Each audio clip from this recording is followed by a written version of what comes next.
Brought to you by Chitale बंधू.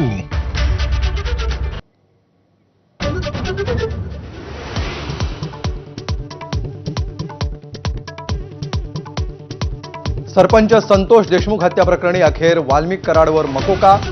सध्या एसआयटीकडे ताबा, उद्या कोर्टात हजर करणार.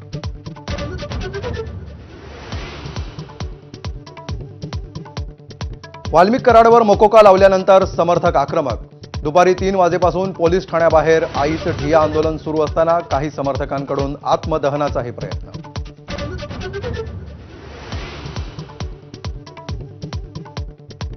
वाल्मिक कराडवर मकोका लागल्याचं कळताच समर्थकांकडून परळी बंदची हाक. मकर संक्रांतीसाठी बाजारपेठा गजबजलेल्या असतानाच दुकानाचं शटर डाऊन. अनेक ठिकाणी जाळपोळीच्याही घटना.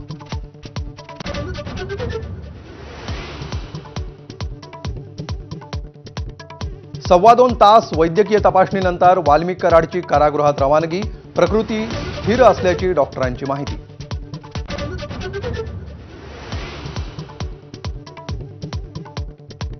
मकोका लावला, आता 302 ही लावा.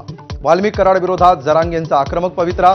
तर योग्य दिशेनं तपास सुरू राहावा. एसआयटी प्रमुखांच्या भेटीनंतर धनंजय देशमुखांची प्रतिक्रिया.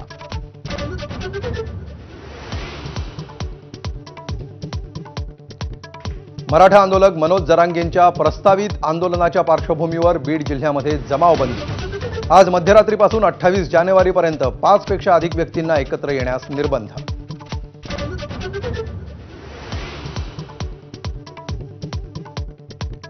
देशात अनेक गृहमंत्री होऊन गेले, पण कोणालाही तडीपार केलं नव्हतं. दगाफटक्याचं राजकारण केल्याचा आरोप करणाऱ्या अमित शहांवर शरद पवारांचा हल्लाबोल.